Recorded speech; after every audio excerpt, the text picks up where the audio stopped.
B'siyata d'Ishmaya, Masechet, Bava Metzia, Daf Tzadik Bet. Nous commençons à la 5e ligne de la Mishnah. Ochel, Poel, Kishut. La Mishnah nous enseigne que l'ouvrier peut manger Kishut, une sorte de courgette, de concombre, à filou dinar, même si ce Kishut vaut 1 dinar. Kotevet, ou une date, va filou dinar, même si elle vaut 1 dinar. Nous allons expliquer dans la Gemara qu'est-ce que cela signifie. Cela voudrait dire que peu importe le prix du fruit qui va être consommé, le poël peut le consommer. Rabbi Elazar Chasma Omer lo yochal poël yoter al scharo. Rabbi Elazar Chasma nous dit qu'un ouvrier ne peut pas manger plus que son salaire. Pour nous donner une idée de ce que représente le dinar par rapport au salaire de l'employé, donc nous verrons Bezrat Hashem dans la Gemara, que la Gemara nous parle de Danka et de Zouza, c'est-à-dire qu'il est payé pour 1/6 d'un dinar et il va manger l'équivalent d'un dinar. Donc il a le droit, d'après Tanakama, de manger même pour 1 dinar, même pour 6 fois plus que le prix du travail de toute une journée. Pour Rabbi Elazar Chasma, on ne peut pas manger pour plus que son salaire, et Rachid nous dit, on l'apprend du Pasouk, que tu vas manger kenafshecha sovecha, kenafshecha comme ton âme, c'est-à-dire comme l'argent que tu veux recevoir pour ton âme, c'est-à-dire celui qui travaille, qui va monter sur un arbre ou sur un endroit dangereux, il met, si on peut dire, sa vie en danger pour avoir un salaire. Eh bien, ce salaire, c'est le kenafshecha, c'est comme le prix, de ton âme, combien tu es prêt à recevoir pour te mettre en danger, donc tu ne vas pas manger plus que cela.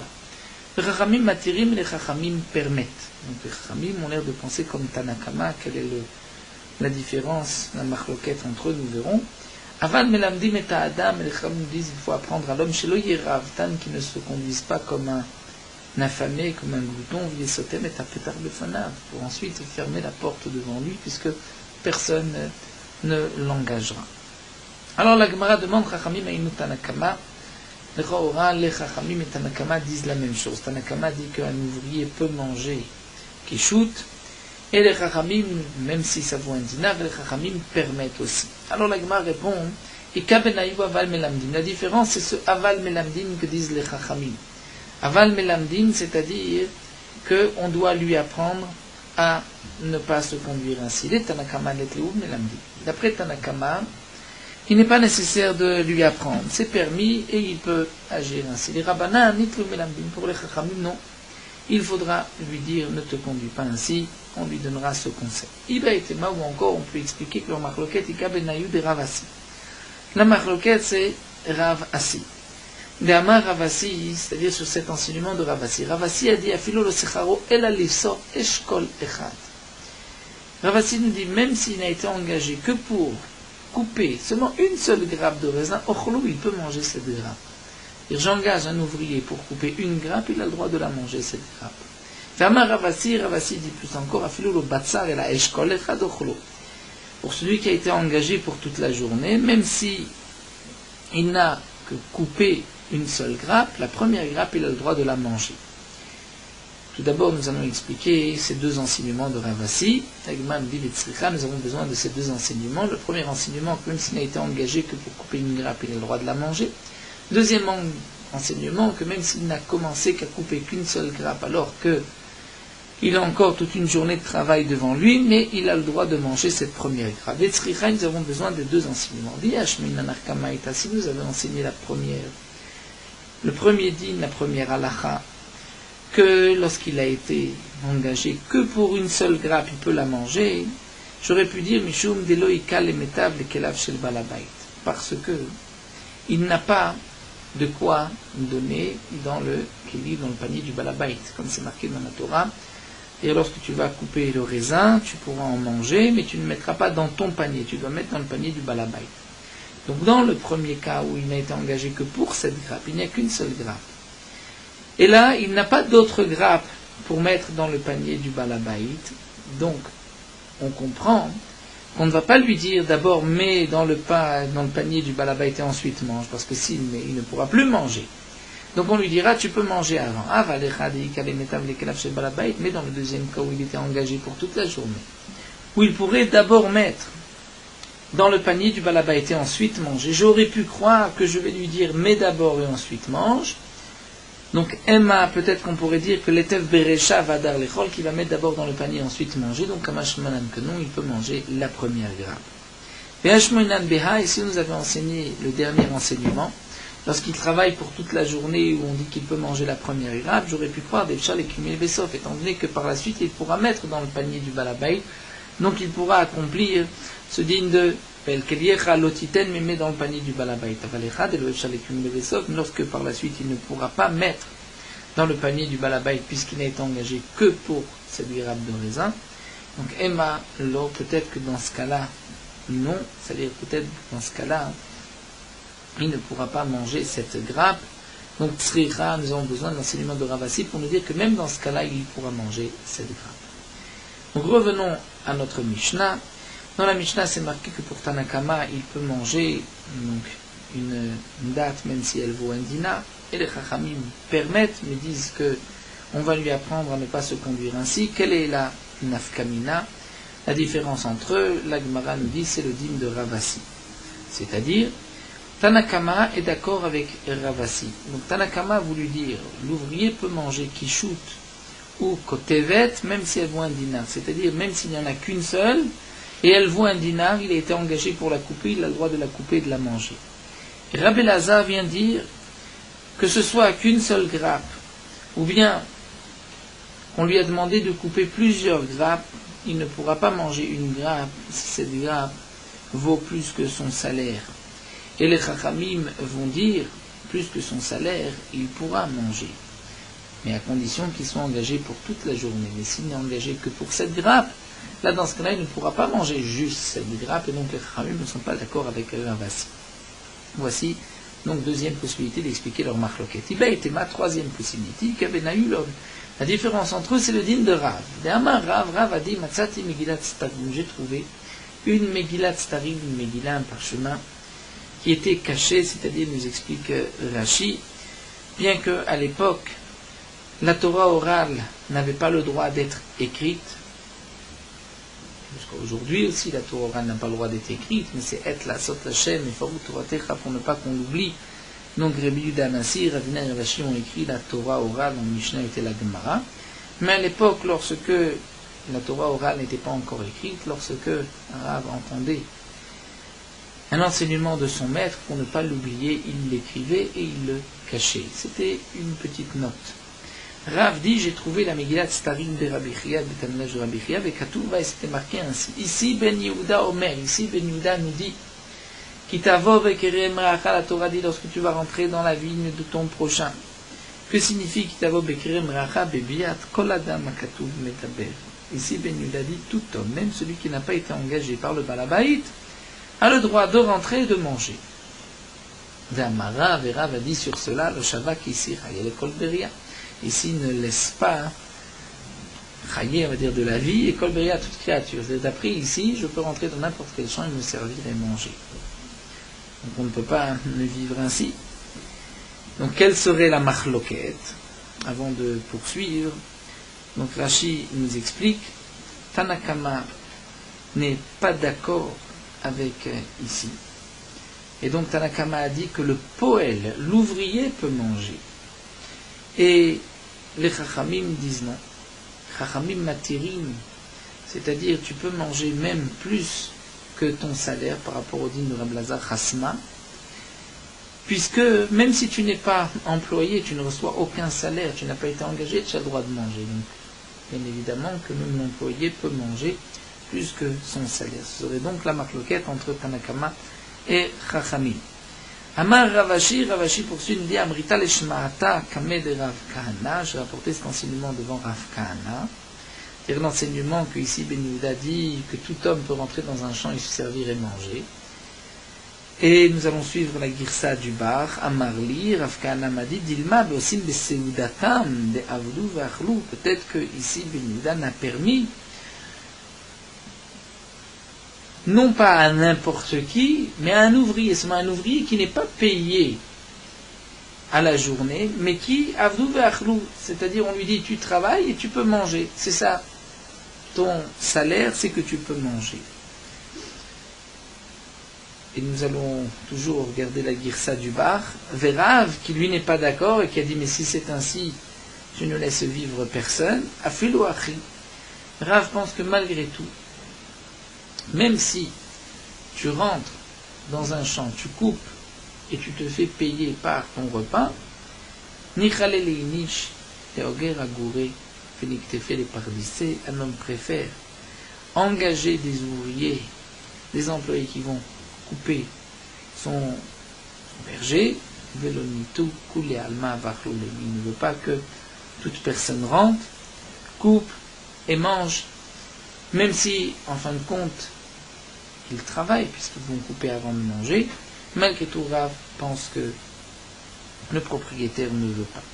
C'est-à-dire qu'au début, nous avons une première lecture de ici Ben Yehuda et de Rav, que ici Ben Yehuda permettait à chacun de rentrer dans un champ de manger, et Rav disait non, c'est impossible, sinon il n'y a pas de Nedavar-Sov, toute personne va rentrer et va manger. Et ensuite, Rav Kana leur expliqué différemment, ici Ben Yehuda, et de dire il s'agit de celui qui vient travailler et qui se fait payer par son repas. Malgré tout, Rav n'est pas d'accord, puisque Rav pense qu'un homme préfère engager des employés plutôt que tout à chacun rentre et mange dans son champ. En tout cas, nous avons donc vu trois possibilités d'expliquer la marloquette entre Tanakama et les Chachamim. La Gemara poursuit avec une autre question. Iba Ileu, et c'est une question que nous allons développer tout au long du DAF d'aujourd'hui jusqu'à la Mishnah. Iba Ileu. Voici la question qui a été posée au Beth Midrash. Lorsqu'un ouvrier, la Torah dit que l'ouvrier va manger Poel Michelo ou Ochel ou Michel Shamaim Ochel. Est-ce que c'est de lui ou du ciel? C'est-à-dire, Rachid nous explique, est-ce que c'est de lui? C'est-à-dire, la Torah dit, lorsque tu engages un ouvrier, tu lui donneras aussi, tu lui permettras de manger. C'est comme si la Torah rajoute sur son salaire. Au Michel Shamaim, ou peut-être que non. Le salaire, c'est le salaire qui lui a été fixé, et la Torah lui donne un cadeau, du Mutrasadim, comme les cadeaux qu'on donne aux pauvres, qu'on doit laisser dans le champ. La Torah dit tu laisses à ton ouvrier. Et Maïnaf Kamina, quelle différence si on interprète ainsi le digne du Poel s'il doit manger, parce que c'est surplus dans son salaire, ou bien c'est un cadeau du ciel. Maïnaf Kamina de Amar Tenu li ishti u banai. Lorsqu'il va dire donner à ma femme et à mes enfants. À ma femme et à mes enfants qui ne travaillent pas. Et à Mat Michelo Wochel, si tu dis que c'est un salaire, c'est-à-dire que la Torah dit, on rajoute sur son salaire et il peut manger. Donc il y a Vinan Léou. Puisque de la même manière que lui peut prendre son salaire et le donner à qui il voudra, il peut aussi donner ce qu'on lui a rajouté sur son salaire à sa femme et à ses enfants. Et là, Yamat Michel Shamaim Ochel, mais si tu dis qu'il mange, Michel Shamaim, c'est un cadeau du ciel, les dit Zachele Rachamana, Neishto Ubanav Lo Zachele Rachamana, la Torah a donné à lui, et non à sa femme et à ses enfants, et Rashi explique, c'est une tzedaka que la Torah donne au Poel, et tant que ces aliments ne sont pas arrivés dans ses mains, la Torah ne lui a pas donné un droit de le donner à sa femme ou à ses enfants, et donc il ne pourra pas dire donner à ma femme et à mes enfants si c'est Michel Shamaim. Et donc quel est le dit? Est-ce que l'ouvrier peut demander qu'on donne les fruits que lui aurait pu manger à sa femme et à ses enfants? Tashma l'agma va apporter une première preuve. C'est marqué au Chel Poel Kishu Baflu Bedina, côté de Baflu Bedina, notre Mishnah. L'ouvrier peut manger même une date, même si elle vaut un dinar. Iamat Michelo ou Ochel, si tu dis que c'est une prime sur son salaire, c'est étonnant. Ogir Bedanka, il a été engagé pour un sixième d'un dinar, et Achil Bezouza, il va manger l'équivalent d'un dinar, 6 fois plus que son salaire. Tu ne peux pas dire qu'une prime sur son salaire est 6 fois plus importante que son salaire. Ve'elama, alors dit la Gemara, alors qu'est-ce que tu vas expliquer? Michel Shamaim, ou c'est un cadeau du ciel? Michel Shamaim, alors sauf, Ogir Bedanka, Bezouza, la question reste, dit la Gemara. Il a été engagé pour un sixième, il va manger une l'équivalent d'un dinar, c'est est-ce que vraiment la Torah va lui donner autant? Et la maït lecha lemima, alors qu'est-ce que tu vas expliquer? Même si on dit que Michel Shamaim ou Ochel, c'est un cadeau du ciel, tu vas dire, Manazachele, que la Torah lui fait un cadeau, même si c'est 6 fois plus que son salaire. Eh bien, tu peux dire aussi que c'est une prime sur son salaire et la Torah lui fait un cadeau 6 fois plus que son salaire. Donc ce n'est pas une question, mais il n'y a pas de preuve. Tashma, l'agma continue. Nous avons vu dans la Mishnah Rabbi Eliezer Chasma Omer, Lo yochal pour l'éternel scharo, Rabbi Eliezer Chasma dit un ouvrier ne va pas manger plus que son salaire, Vechamim matemechamim permettent. Maïla, comment va-t-on expliquer leur marloquette, n'est-ce pas, Be'aka Mefligé? Demar Savar, Michelo ou Ochel. L'un pense, Michelo ou Ochel. C'est-à-dire, Rabbi Eliezer Chasma pense que c'est une prime sur son salaire. La Torah dit, tu rajoutes sur son salaire, il a le droit de manger. Donc c'est logique de dire qu'il ne va pas manger plus que son salaire.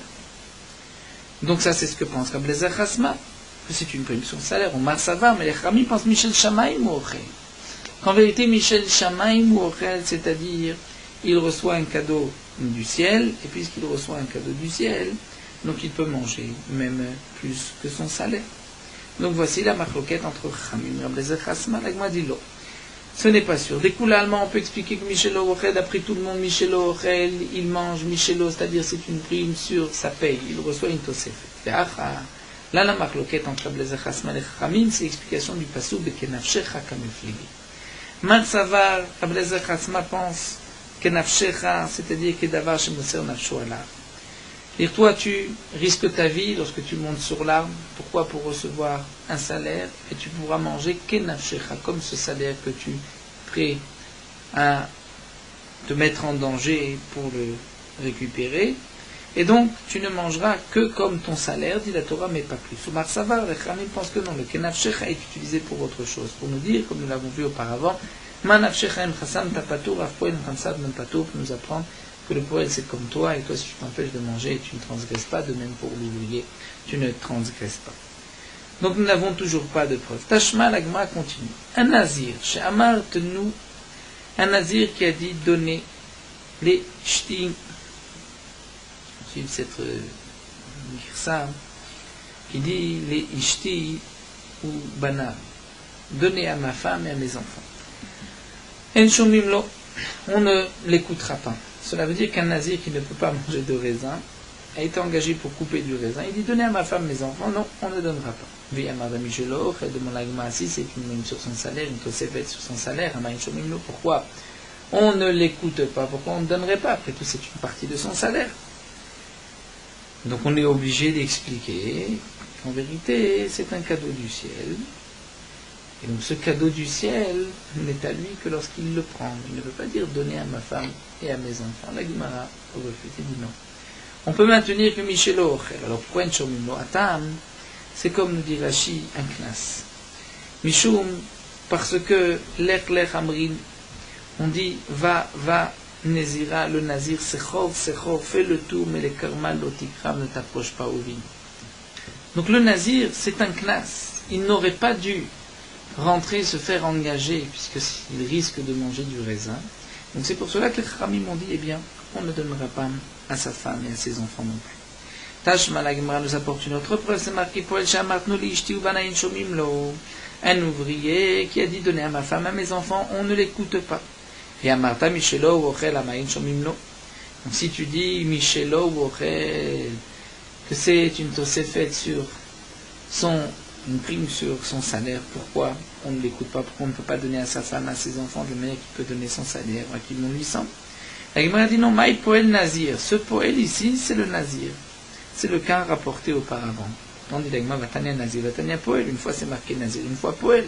Donc on voit qu'il ne s'agit pas de la même personne. Le Poel, une fois, ce n'est pas un Nazir. Sinon, la Braïta aurait dit la Nazir, puisqu'une fois c'est marqué Nazir, une fois Poel, c'est qu'on fait la différence. La Gemara répond non, mais l'idée qu'il y avait Adadetanian, est-ce que les deux Braïtot ont été marqués en même temps? En vérité, la deuxième Braïta qui dit Poel signifie aussi le Nazir. Tashma, nous allons chercher une autre preuve.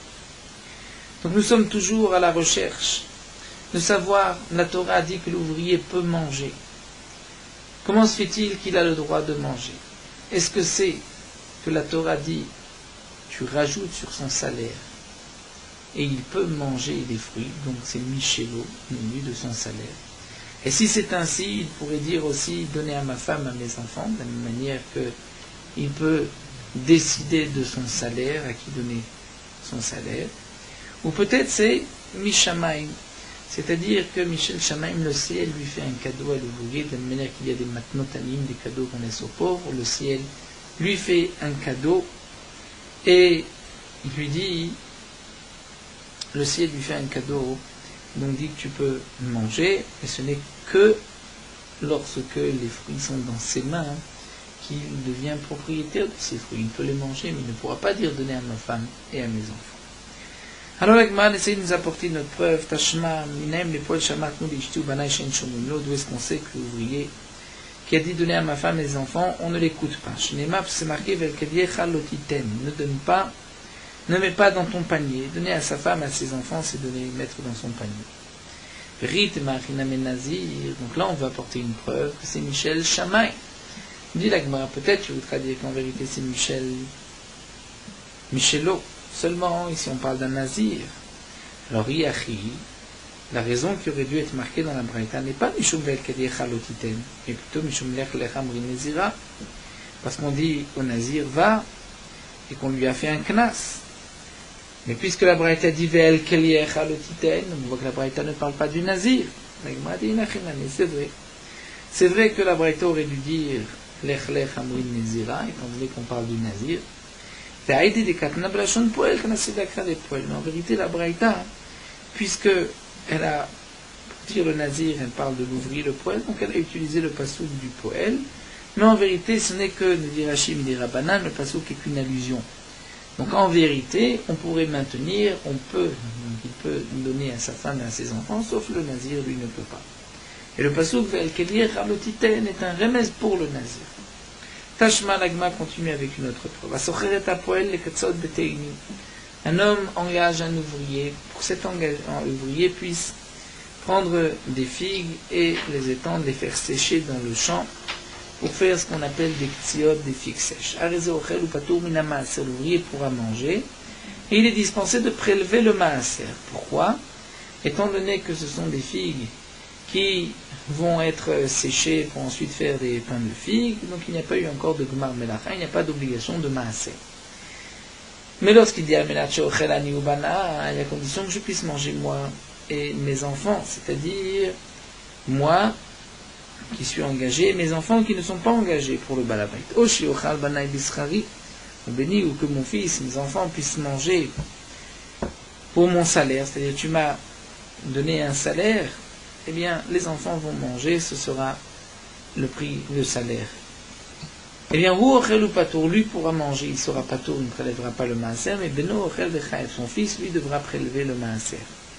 Pourquoi lui est patour? Parce que la Torah a dit que l'ouvrier peut manger, c'est comme l'eket shecha au PA, la PA, partie du champ qu'on ne moissonne pas, qu'on laisse aux pauvres, qui est patour mina maaser, donc pour toi aussi ce sera patour mina maaser, mais pour le fils, il devra prélever le maaser, parce que c'est comme celui qui achète un mekar, où il n'y a pas eu de gmar melacha, malgré tout, il doit prélever le maaser. Alors la Gemara nous dit, si on dit que c'est Michelot, c'est-à-dire qu'il mange Michelot de chez lui, c'est une prime sur son salaire, une partie de son salaire. Alors Benoît Maï Chayav, pourquoi son fils est Chayav de prélever le maaser? Puisque c'est son salaire et que la Torah dit tu es patour, et Rachid nous dit on l'apprend du pasoul kenafshecha, manafshecha ochel ou patour, donc l'ouvrier aussi ochel ou patour puisqu'on est avant le gmar melacha. Alors Beno, le fils, pourquoi est-il Chayav? Le fils mange le salaire du père. De la même manière que le père ne doit pas prélever le maaser, le fils non plus. Amar Ravina va répondre et va dire non. Mishum de mirze kemekach. En vérité, on peut maintenir que c'est Michelot. Et c'est vrai que le fils pourrait manger sans prélever le maaser, mais puisque ceci ressemble à une vente, étant donné qu'il y a eu une condition qui a été épousée auparavant, donc là, ils devront prélever le maaser. Mais si lui mange, puisqu'il n'y avait pas eu de condition, ils n'ont rien dit, ça ce n'est pas un mekach.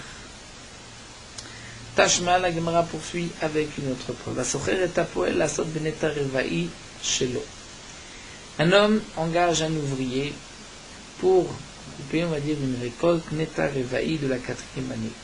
Nous savons que pendant les 3 premières années, la récolte est orla, les fruits sont orla, on ne peut pas les manger. À la 4e année, il faut monter ces fruits à Yerushalayim et les manger bigdushat neta revaï, ou alors on va les racheter sur de l'argent et monter cet argent à Yerushalayim. Celui qui engage un ouvrier pour couper des fruits de neta revaï, areilou lo yochelu, qui ne pourront pas manger.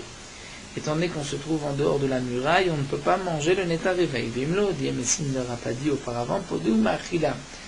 Le propriétaire va racheter le neta revaï, ensuite il pourra leur donner à manger.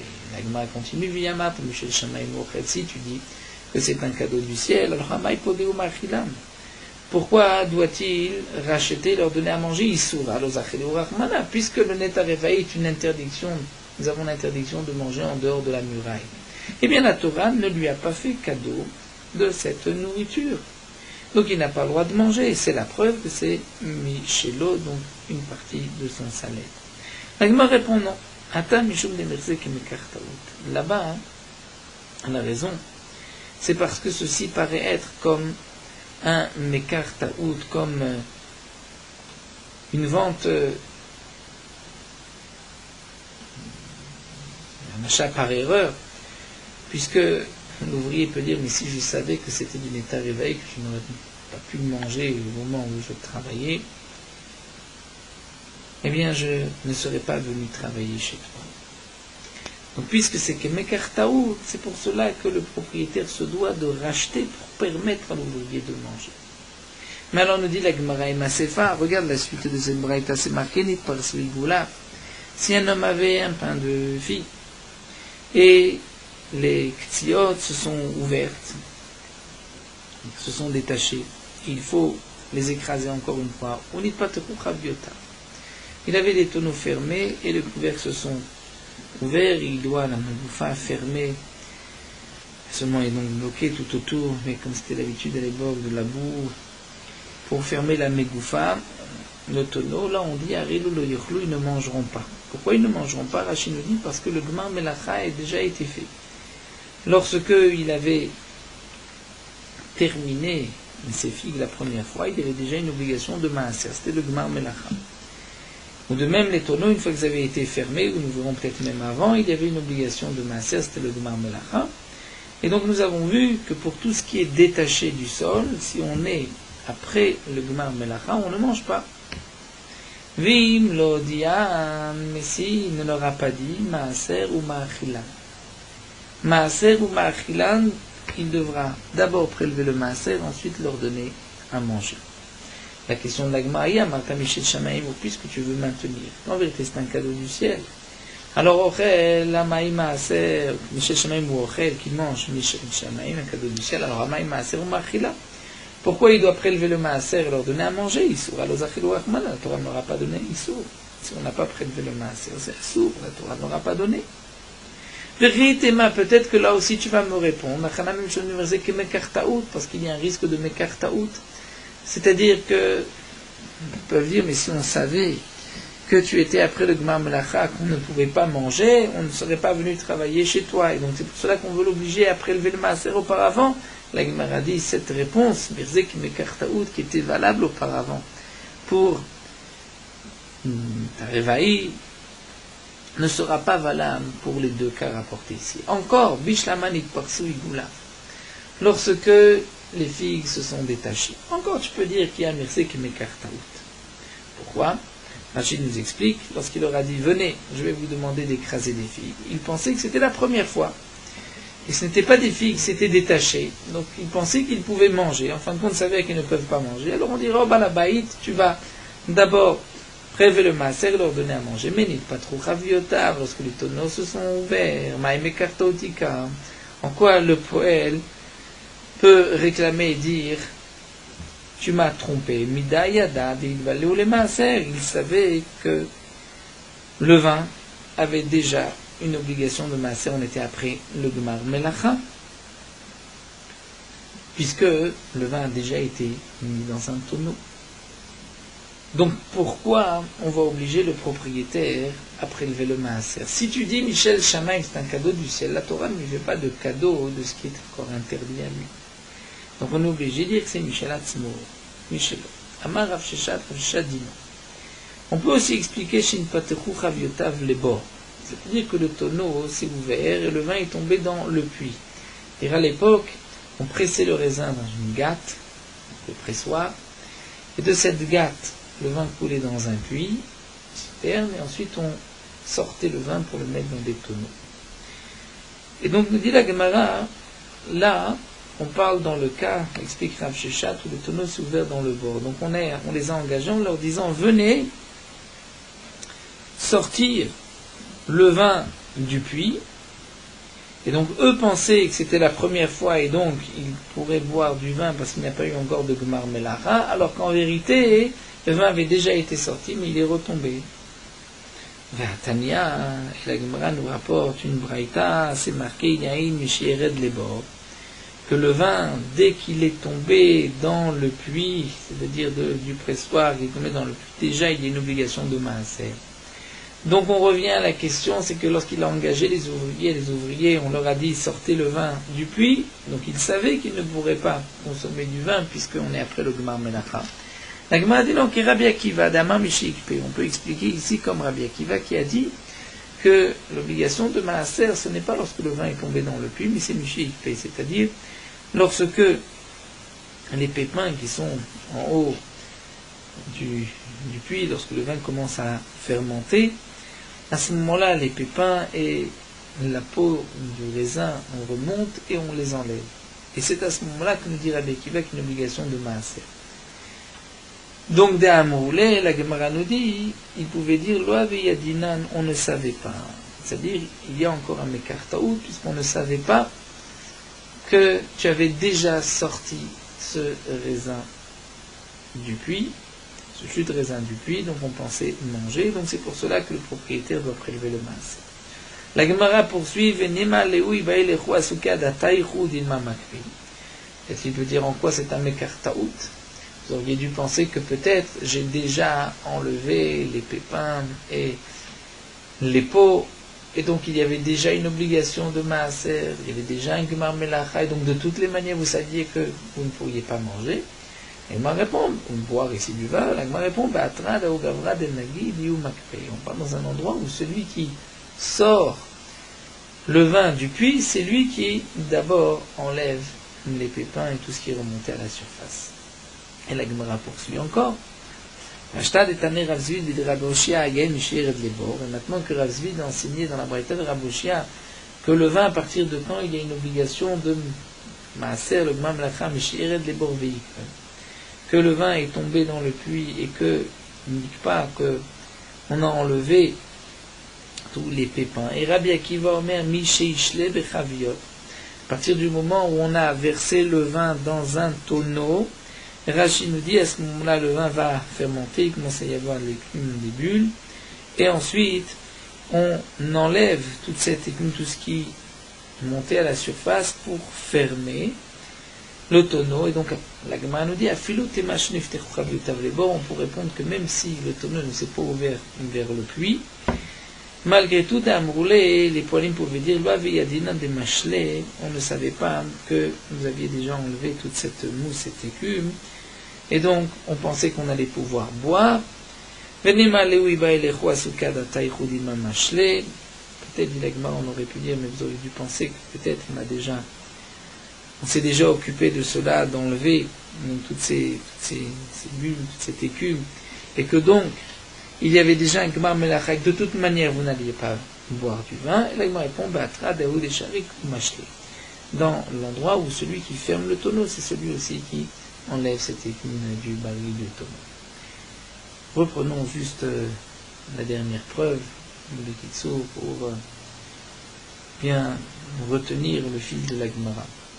La question était, le poël a le droit de manger pendant son travail, est-ce que c'est Michelo, c'est-à-dire que la Torah dit, tu donneras un supplément à son salaire, et il pourra manger, ou bien c'est Michel Shamaim, un cadeau du ciel, comme le Ket Shicha ou Péa, comme le Matnotanim.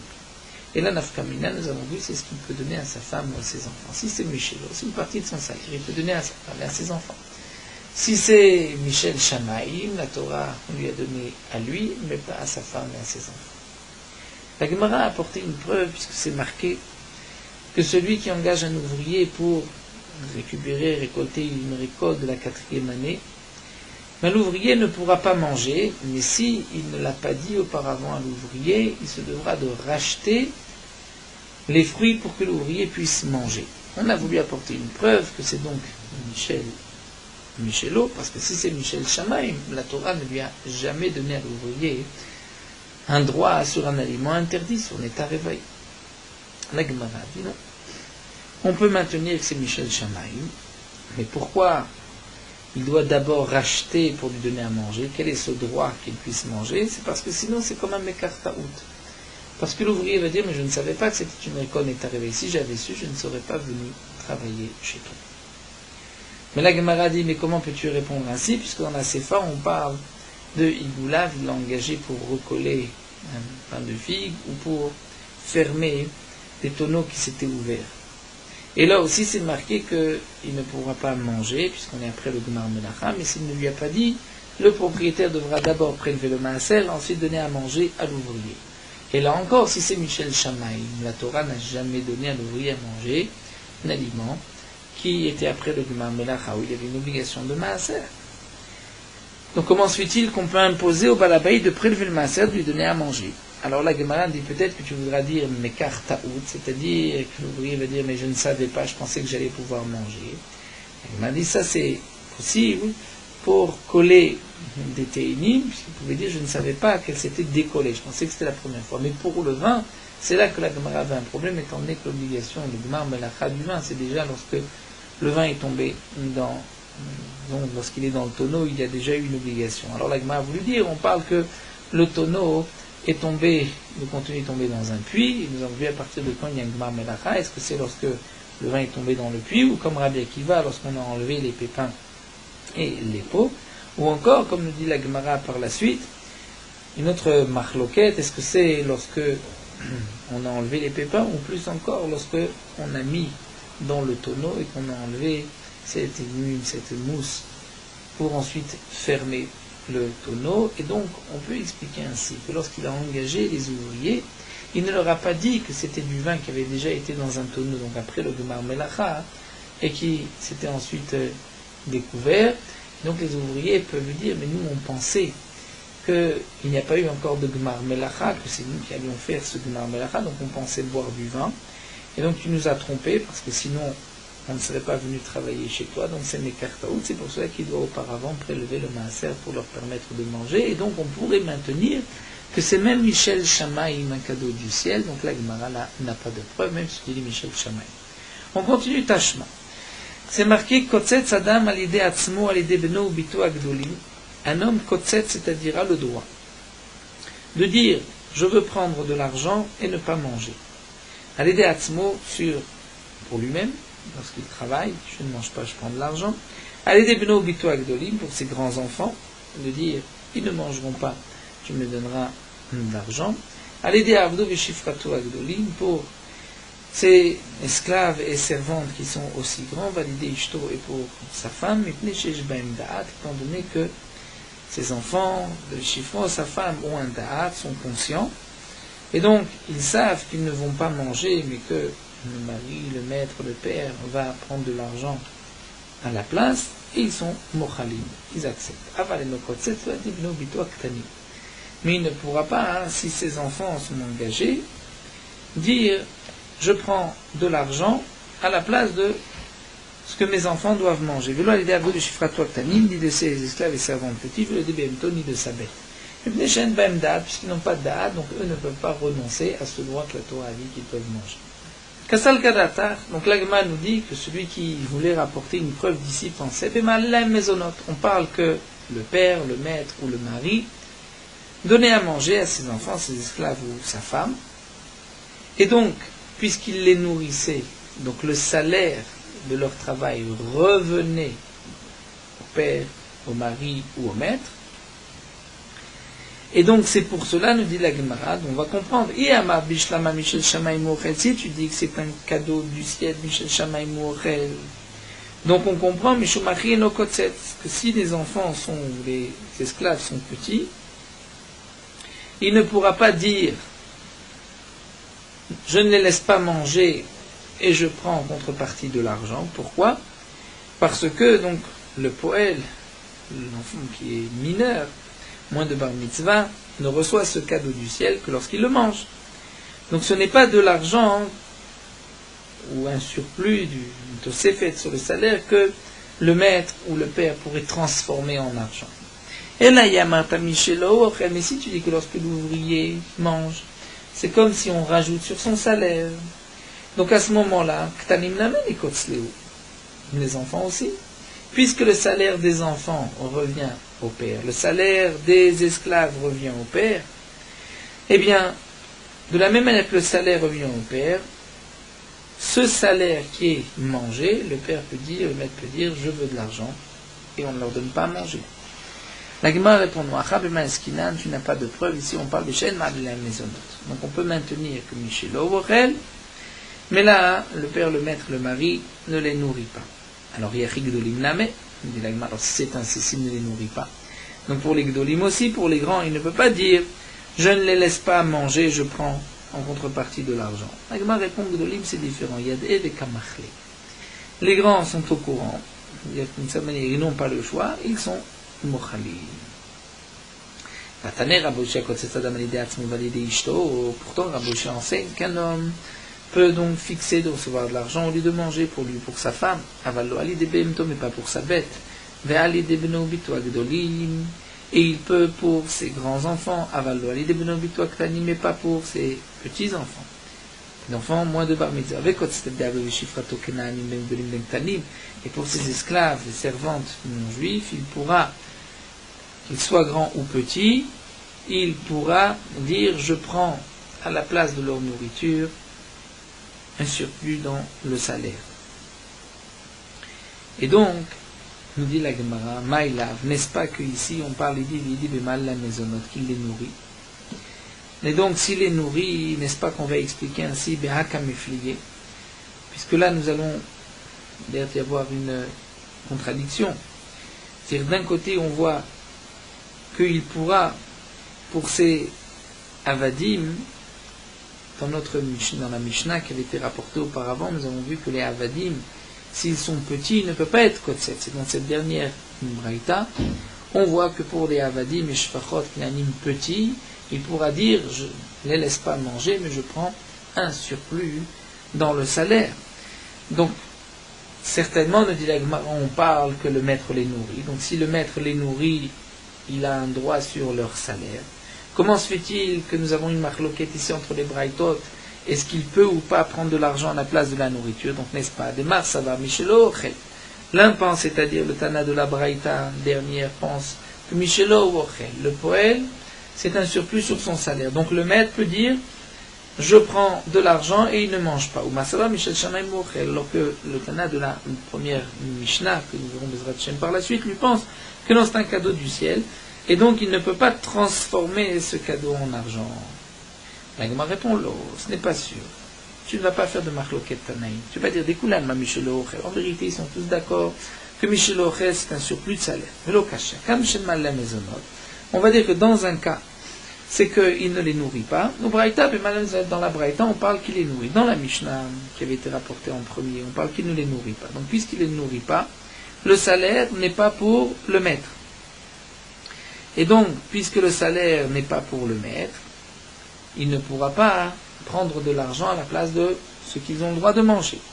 Le Tana, dans la Braïta, on parle qu'il les nourrit, puisqu'il les nourrit, donc le salaire est pour lui, donc il a le droit de prendre de l'argent à la place de la nourriture. Mais alors, dit la Gemara de Mayukim Tabmal la Mezonot, comment expliques-tu la dernière Braïta? Il les nourrit.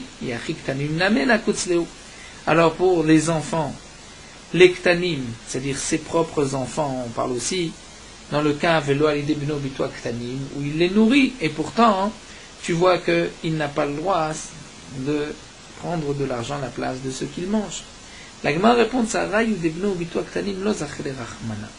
La Torah ne lui a pas donné un droit sur la souffrance, la difficulté de ses enfants. Sur ses esclaves, c'est différent, c'est mamono. Alors sur ses enfants, non. Donc puisque les enfants vont souffrir, il n'a pas le droit d'agir ainsi, donc il ne pourra pas, pour ses enfants, dire, puisque leur salaire me revient, puisque je les nourris, donc je vais les empêcher de manger. Non, ça il n'a pas le droit. La Gemara continue, donc comment tu expliquais la première Mishnah? Première Mishnah rapportée, tu expliques que En Ma'ale la Mezonot, il ne nourrit pas. Donc on a dit Michelo, en vérité, c'est un surplus dans le salaire. Seulement il ne les nourrit pas, et donc c'est pour cela qu'il ne peut pas prendre de l'argent à la place de cette nourriture. Shapir, tout ceci est valable d'après celui qui pense que un maître vis-à-vis de son esclave ne peut pas lui dire je te nourris pas mais tu travailles pour mon compte. Donc là, puisqu'il ne le nourrit pas, l'argent de leur travail n'est pas pour le maître, donc il ne pourra pas décider de prendre de l'argent à la place de ce qu'ils ont le droit de manger, puisqu'on dit Michelo. Mais là, les mandama yachol arav lomar levedasim vinizancha, mais demande l'agma d'après celui qui pense que le maître, même s'il ne nourrit pas ses esclaves, il peut leur dire travaillez pour mon compte et je ne vous nourris pas. Donc maïkalimma, comment on va répondre? Puisque le salaire de ses esclaves est pour lui, donc il a le droit de décider de dire je veux de l'argent à la place de ce qu'ils ont le droit de manger. Donc, n'est-ce pas? Et là, donc on voudrait prouver, en vérité il y a ce stade-là, que c'est Michel Shamaï. La Gemara dit non. Et là, il dit Michel Malemzor. On peut dire qu'en vérité les deux braïtot, c'est En Ma'ale la En Mezonot. Il ne les nourrit pas, la Mishnah et la Braïta. Ou bien appliquez, voici la Machloket. Ma savar yachol, ma savar yachol. On peut dire que le Tana de la Mishnah pense que En Yachol, il ne peut pas dire vous travaillez, je ne vous nourris pas. Donc il ne peut pas non plus prendre l'argent de ce qu'ils auraient dû manger. Tana de la Braïta pense que si. Il peut, même s'il ne les nourrit pas, il peut dire je ne vous nourris pas et vous devez travailler pour moi, donc il peut transformer cette nourriture en argent. Rabbi Yochanan, alors demande la Gemara, mais si c'est ainsi. Donc Rabbi Yochanan qui lui pense que le maître peut dire je ne vous nourris pas et vous allez travailler pour moi. Donc Rabbi Yochanan penserait comme le Tana de la Braïta, pas comme le Tana de la Mishnah. Alors Shavik Matiti va vite que Braïta, Rabbi Yochanan aurait laissé le Tana de la Mishnah pour prendre le Tana de la Braïta. Alors c'est impossible d'expliquer ainsi. Et là on revient des Kulalma Michel Shanaim Mochel. On va revenir qu'en vérité c'est un cadeau du ciel. Et donc le maître n'a pas de droit là-dessus. Il ne peut pas en vérité dire je prends de l'argent à la place de ce qu'ils ont le droit de manger. Alors, donc nous dit l'agma alors, que signifie le kotsetz? Comment on va te répondre? Que signifie le kotsetz que Raboshia a dit dans la Braïta qu'il peut, nous on a compris, prendre de l'argent à la place de cette nourriture, de ce qu'ils vont manger? Non, il faut comprendre, mésonote. C'est que Raboshia dit que le maître peut leur donner à manger avant, afin que pendant leur travail, ils ne mangent pas. Mais alors, nous dit la Gemara, dirvate, en correspondance, qui est marqué Gabébémto, pour la bête, c'est marqué qu'il ne peut pas donner à manger à sa bête.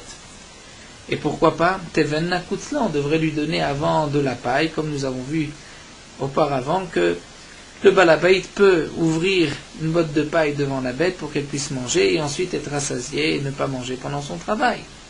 Donc ça ne peut pas être expliqué ainsi. Alors la Gemara revient et la Béa, comme il fligue effectivement, on va dire, voici la marloquette, Matsavar Michelo, Ochel, Matsavar Michel Shamaim, Ochel.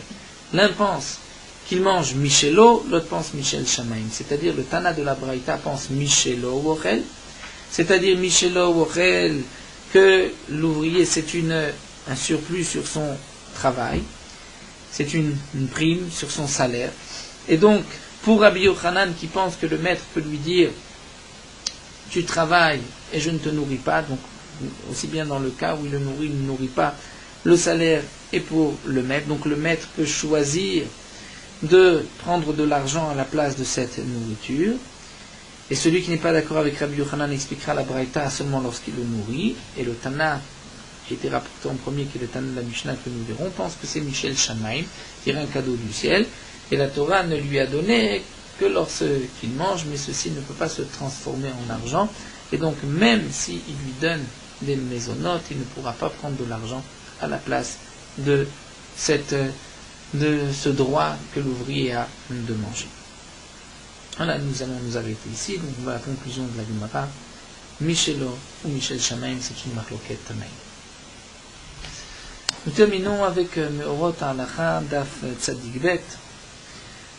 Le Balabait, celui qui a engagé l'ouvrier, et l'ouvrier qui ont fixé ensemble pour tel ou tel travail, ils ont convenu les conditions du travail, les heures, le montant du salaire, mais ils n'ont pas fait encore de kinyan, c'est-à-dire d'acte d'engagement sur ce qu'ils avaient convenu.